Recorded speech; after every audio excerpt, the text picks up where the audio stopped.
ఈ రోడ్ మనకు ఆంధ్రప్రదేశ్ బళ్ళారి కర్ణాటక వెళ్ళే రోడ్ ఇది.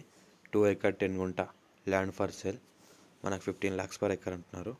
మనకు బళ్ళారి రాయదుర్గం రోడ్ నుంచి జస్ట్ సెకండ్ బిట్టు ఈ రకంగా ల్యాండ్ ఉంటుంది.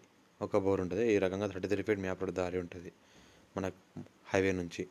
బళ్ళారి మన రాయదుర్గం హైవే ఈ రకంగా ల్యాండ్ ఉంటుంది. అనంతపూర్ డిస్టిక్ వస్తుంది. హిరేహల్ మండలం, పుల్కుర్తి విలేజ్ ఇది అనంతపూర్ డిస్టిక్. మనకు Bellary to Rayadurgam road highway ఉంది కదా, ఆ హైవేకి సెకండ్ బిట్ మనకు ఈ 33 feet మ్యాప్ రోడ్ దారి ఉంటుంది. ఒక బోర్ ఉంటుంది. మొత్తం cultivation land, clear title, direct farmer దగ్గర ఉంది. పట్టా ల్యాండ్ ఈ రకంగా 15 lakhs per acre చెప్తున్నారు. లైట్ నెగోషియబుల్ కూడా ఉంది. మనకు ఎలక్ట్రిసిటీ కూడా ఉంది. వాటర్ సోర్స్ కూడా మంచిగా బాగానే ఉంది. All crop suitable. మనకి ఇన్వెస్ట్మెంట్ కోసం, అగ్రికల్చర్ కోసం, ఫామ్ హౌస్ పర్పస్ కూడా బెస్ట్ ల్యాండ్. మొత్తం cultivation land, light mix black soil, red soil land ఉంటుంది. ఈ రకంగా ల్యాండ్ వరకు మనకు కార్ వస్తుంది. ఇది ల్యాండ్ మనకు 2 acre 10 గుంట అర్జెంట్ సెల్, డైరెక్ట్ ఫార్మర్ దగ్గర, హైదరాబాద్కి 350 km.